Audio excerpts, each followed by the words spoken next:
My name is Ethan Lee, and for most of my life, I was the invisible son in my family. My parents had one star, my younger sister, Grace. At every family gathering, Dad would beam and say, "This is Grace, our future lawyer." I get a nod and, "Her brother's here too." No name, no mention of my own dreams. It hurt, but as a kid, I thought it was just how things were.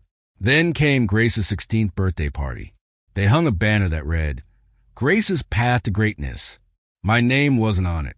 Dad raised a glass and said, "To our pride and joy, Grace." I stood there, holding a glass of soda, feeling like I didn't belong in my own home. The erasure wasn't always loud. Mom shared Grace's debate team victories on social media, but my robotics awards never made the cut. When I got accepted to Pacific Crest University, Dad didn't call. By college, I stopped trying to win their attention. I moved across the country, built my own life, and kept my successes quiet. Why share when every conversation turned to, "That's nice, but Grace is applying to law school"? Family favoritism isn't just neglect. It's a slow, silent way of telling you you're not enough. On Reddit or /Eddie, you see stories like mine. One child lifted up, another pushed into the shadows. It's painful, but it can spark something powerful, as my journey shows. 3 years ago, an email landed in my inbox by mistake. It was a family group chat forwarded by my cousin, planning Grace's college graduation at Pacific Crest. They had guest lists, catering menus, and speeches ready, all for Grace. Then I saw Dad's note, "Keep Ethan out of this. We don't want him causing a scene on Grace's day." Causing a scene? Me? The son they barely noticed? That word didn't break me. It woke me up. They weren't forgetting me. They were deliberately writing me out of their story. I could have shown up and confronted them, but that's not my way. Instead, I built something they couldn't ignore. While Grace was shining in law school, I was working hard in the tech world. Under a pseudonym, I founded EDU Spark, a startup making education apps for rural schools.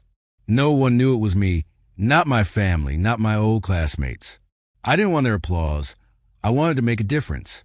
Last month, an invitation arrived from Pacific Crest Alumni Office.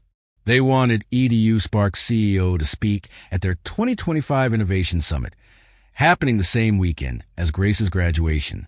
They didn't know I was a CEO, just Ely, a mystery founder. Then another email came, mistakenly sent by my aunt. It was a family's plan for Grace's big day. Hotels booked, speeches drafted, in Dad's words, "Make sure Ethan doesn't show. This is Grace's moment." Those words didn't hurt. They fueled me.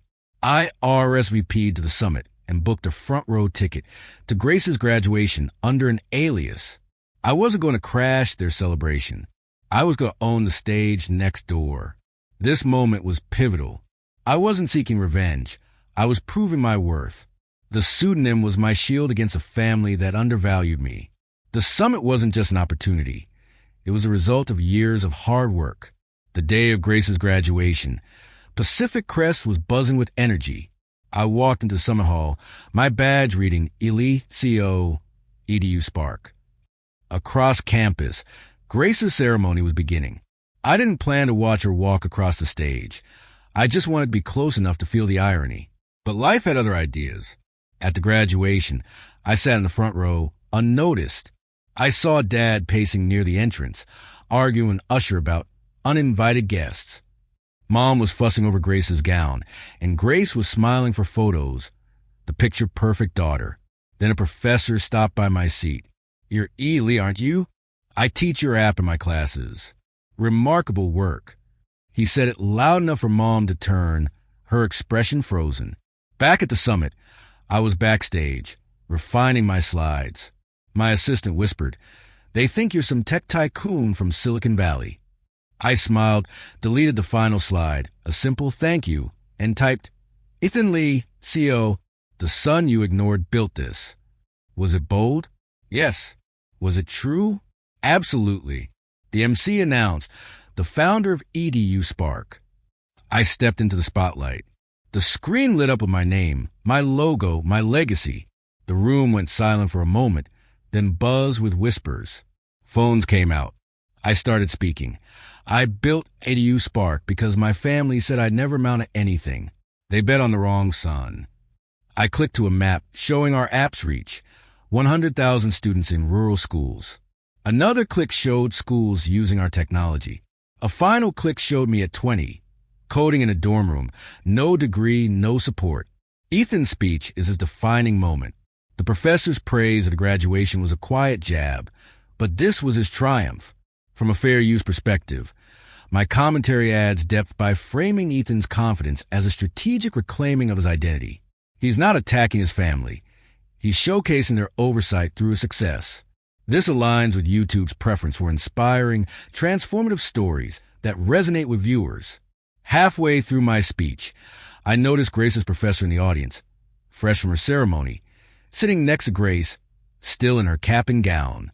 He leaned over and whispered something. Grace's smile vanished. The microphone caught his words. I didn't know your brother ran EDU Spark. He's truly exceptional. The room erupted, not just because of his comment, but because the pieces came together. Industry leaders, students, even the dean were searching my name online. My story was trending before I finished. I didn't look at Grace or Dad, who I knew was fuming somewhere in the crowd. I didn't need to. The truth was louder than their silence ever was. I wrapped up my speech. EDU Spark isn't just technology. It's proof you don't need a family's approval to build something that lasts. The audience gave a standing ovation. I walked off the stage, head held high, without looking back. By the time I reached my hotel, my phone was overwhelmed. 40 missed calls, texts from cousins I hadn't heard from in years. Ethan, was that you on stage?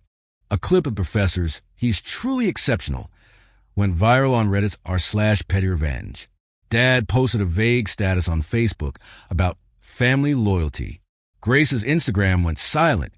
No graduation photos, no captions. Then the emails started pouring in. My uncle wrote, "Are you hiring at your company?" A friend of Grace's said, "I didn't know you were a CEO. Any job openings?" The same people who called me a failure now wanted a piece of my success. I forwarded the boldest ones to my assistant. File these under not a chance. She replied with a thumbs up emoji. This is classic AITA material. The family's sudden interest shows their opportunism, chasing clout when the overlooked sun rises. Ethan's silence is his power. He owes them nothing, and that's a lesson for anyone who's been dismissed by those closest to them. I never went back to my family's house. Dad sent a message through a cousin about putting the past behind us. It wasn't an apology, just an attempt to save face. I didn't respond. My legacy is in the apps educating children, the schools citing my work, the students studying my journey. They tried to reduce me to a footnote, but I wrote the entire book. If you've ever been the one they overlooked, remember this. Your value doesn't depend on their recognition. Build your own path. Build your own legacy. When they try to rewrite your story, let your truth do the talking. Please share in the comments. Have you ever been counted out by those closest to you? How did you prove them wrong? Press the like button. Subscribe to our channel and explore our playlist for more Reddit-style drama stories like this one. As the music swells, the screen fades to black with white text. Ethan Lee, CEO. Unstoppable.